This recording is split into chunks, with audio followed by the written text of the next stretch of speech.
मेरे प्यारे बच्चों, सुप्रभात, गुड मॉर्निंग।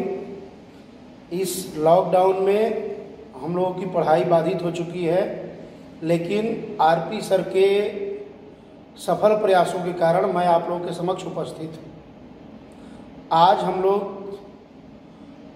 सर्वप्रथम जीवन की रक्षा करते हुए, एक दूसरे से सम्यक दूरी बनाते हुए, घर में भी सुरक्षित रहते हुए काव्य खंड का पठन पाठन करेंगे। प्यारे बच्चों, ध्यान दें।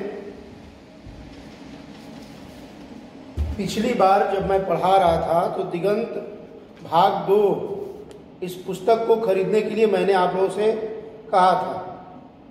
निश्चित रूप से मुझे लगता है कि आप लोगों ने पुस्तक को खरीद लिया होगा। दिगंत भाग 2 के गद्य खंड को हम लोग बाद में पढ़ेंगे। पहले पद्य खंड की पढ़ाई आज, पद्य खंड अर्थात काव्य खंड की पढ़ाई आज हम लोग करेंगे। काव्य खंड में कुल मिलाकर 13 पाठ हैं। काव्य खंड में 13 पाठ हैं, जिनमें से पहला पाठ है कड़बक। नाम सुनने में अटपटा लग रहा होगा आप लोगों को, आश्चर्य भी होता होगा क्या है यह। मलिक मोहम्मद जायसी एक प्रसिद्ध सूफी कवि थे। सूफियाना काव्य, सूफी गीत, सूफी संगीत, ये सब चीजें आप लोगों के लिए नया होगा। आज मैं सूफी धर्म के बारे में आप लोगों को बताऊंगा। मैंने पहले के पाठ में आप लोगों को क्लास में बताया था कि हिंदी साहित्य के इतिहास को 4 भागों में बांटा गया है। आदिकाल, भक्तिकाल, रीतिकाल और आधुनिक काल। यह सबसे प्रचलित काल विभाजन है। अन्य विद्वानों ने भी विभिन्न प्रकार से अपने अपने मतानुसार काल विभाजन और नामकरण किया है। यह हम लोग कक्षा में पढ़ चुके हैं। आदिकाल के बारे में हम लोग को इंटरमीडिएट के पढ़ाई में नहीं पढ़ना है। मैंने आप लोगों को पिछली कक्षाओं में बताया था आदिकाल के बारे में। दूसरा है भक्तिकाल। भक्तिकाल यह काल बहुत महत्वपूर्ण है हिंदी साहित्य के इतिहास में भी और हम लोगों के परीक्षोपयोगी पाठ्यक्रम में। हिंदी साहित्य के इतिहास में इसे हिंदी साहित्य का स्वर्ण युग कहा जाता है। स्वर्ण युग क्यों? क्योंकि भक्तिकाल में जितनी रचनाएं हुई उतनी रचनाएं बाद के किसी भी काल में नहीं हुई। अलग अलग विधाओं में अलग अलग विद्वानों ने, अलग अलग कवियों ने, अलग अलग संतों ने विभिन्न प्रकार की पुस्तकों की रचना करके इस कालखंड को और हिंदी साहित्य को समृद्ध किया था। भक्ति काल को 2 भागों में बांटा जाता है।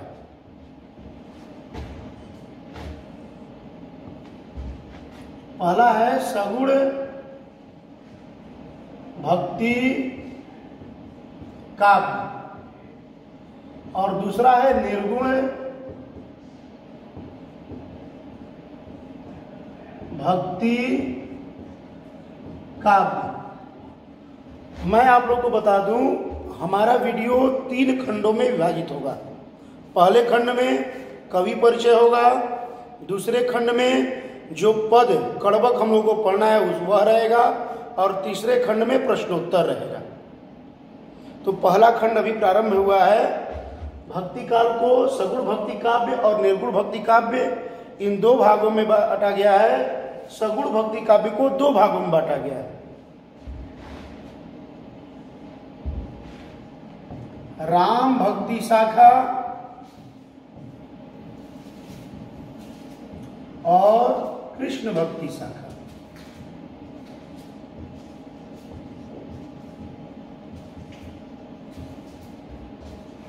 पढ़ाई के दौरान मैंने इसकी व्याख्या आप लोगों के समक्ष की थी। वैसे भक्त कवि जो राम के भक्त थे और कवि भी थे, उनको राम भक्ति शाखा में रखा गया है। उनमें से सबसे प्रसिद्ध थे गोस्वामी तुलसीदास। दूसरा है कृष्ण भक्ति शाखा। इसमें वल्लभाचार्य हैं, मीराबाई हैं और वात्सल्य रस सम्राट सूरदास जी।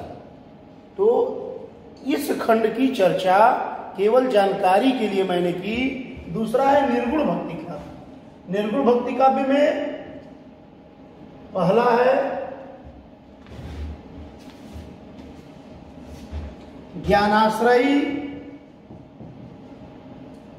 और दूसरा है प्रेमाश्रयी। सबसे पहले निर्गुण भक्ति काव्य के बारे में जान लें। वैसे संत कवि जो ईश्वर के निराकार रूप के बारे में विश्वास रखते थे, उनकी मान्यता थी कि ईश्वर का शरीर नहीं होता है, ईश्वर कण कण में विद्यमान है लेकिन वे अवतार नहीं लेते। उन कवियों को निर्गुण भक्ति शाखा में रखा गया था। सगुण नाम से ही स्पष्ट है, गुण सहित शरीर सहित जब जब हो ही धर्म के हानि, बाढ़ है असुर अधम अभिमानी, तब तब धरि प्रभु मनुज शरीरा, हरे सदा सज्जन के पीरा। इसी बात को गीता में कहा गया है, यदा यदा ही धर्मस्य ग्लानिर्भवति भारत अभ्युत्थानम धर्मस्य तदात्मानं सृज्याम धर्म संस्थापनार्थाय विनाशाय च दुष्कृताम संभवामि युगे युगे। यह इस बात पर जो विश्वास करते थे वे सगुण भक्ति काव्य के संत कवि थे। निर्गुण भक्ति काव्य वाले चींटी के पग घुंघरू बाजे सो भी साहब सुनता है। कबीरदास जी की प्रसिद्ध पंक्तियां हैं। चींटी का पैर और पैर का घुंघरू, सोच सकते हैं कितना बड़ा होगा, और उस घुंघरू की आवाज को सुनने वाले ईश्वर, जो कि इस संसार के प्रत्येक कण में निवास करते हैं लेकिन उनका कोई शरीर नहीं। तो उनमें से दो प्रकार के संत थे। पहले थे वैसे संत जो मानते थे कि ज्ञान के माध्यम से ईश्वर को प्राप्त किया जा सकता है। उनमें कबीर थे, नानक थे, रैदास थे।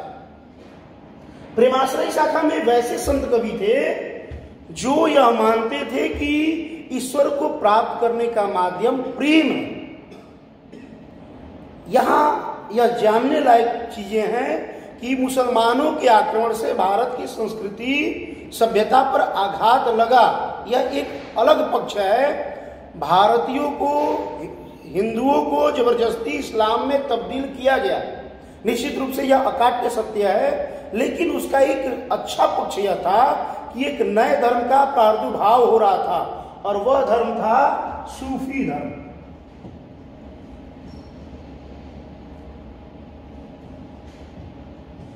प्रेमाश्रयी शाखा में सूफी कवियों का प्रमुख स्थान है। सूफी शब्द सफा शब्द से बना है। सफा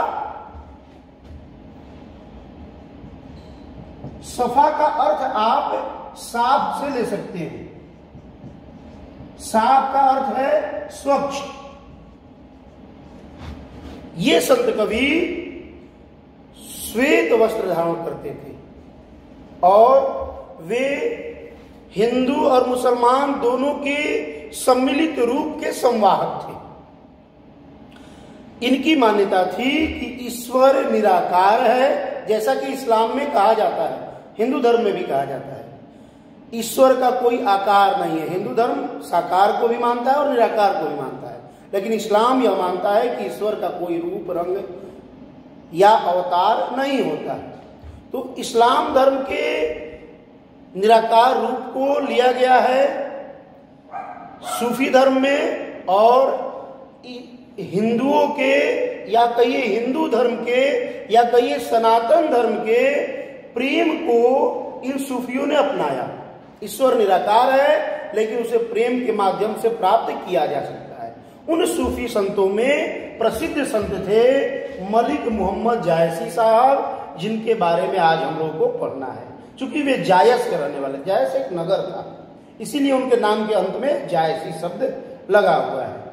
तो आज हम लोग मलिक मोहम्मद जायसी साहब के बारे में पढ़ेंगे, क्योंकि उनका कड़बक हम लोग का पद्य खंड का, काव्य खंड का पहला पाठ है। मलिक मोहम्मद जायसी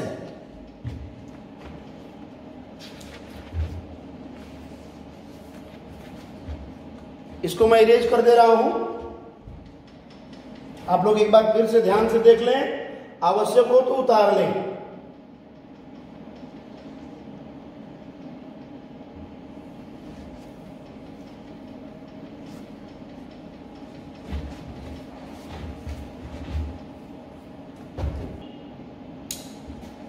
आप लोग बोर्ड पर देख लें, मलिक मोहम्मद जायसी, जन्म 1492 ईस्वी, लगभग इसलिए क्योंकि उस समय के इतिहासकारों ने या विद्वानों ने अपने जन्म के बारे में बताना उचित नहीं समझा, क्योंकि वे ईश्वर को समर्पित होते थे। मृत्यु 1548 ईस्वी या भी लगभग, अनुमान के आधार पर ही इन लोगों की जितने संत कवि थे इनकी जन्म और मृत्यु को बताया जाता है। निवास स्थान मैंने वीडियो के प्रारंभ में ही बताया था, जायस जगह है और इनकी कब्र अमेठी उत्तर प्रदेश में है। कांग्रेसी नेताओं का गढ़ रह चुका था अमेठी, वही जगह है। गुरु दो थे, सूफी संत शेख मोहिदी और सैयद अशरफ जहांगीर। इनके पिता का नाम कहीं कहीं पर मलिक शेख ममरेज और मलिक राजे अशरफ, इन दो नामों की चर्चा होती है। एक ही व्यक्ति के दो नाम हो सकते हैं। कृति, कृति में ध्यान दीजिए, पद्मावत, अखरावट और आखिरी कलाम, ये तीन प्रसिद्ध कृतियां हैं। लेकिन चित्ररेखा, कहरानामा और मसलानामा की चर्चा भी कहीं कहीं पर विद्वानों के द्वारा की जाती है, लेकिन इनकी प्रसिद्धि पद्मावत के द्वारा हुई थी। और ध्यान दें, दूसरे वीडियो में हम लोग पद्मावत के बारे में ही, पद्मावत की स्तुति खंड को पढ़ेंगे। दो पद हैं जो पद्मावत से लिए गए हैं और उसके स्तुति खंड से लिए गए हैं, तो अगले वीडियो में इसको हम लोग पढ़ेंगे।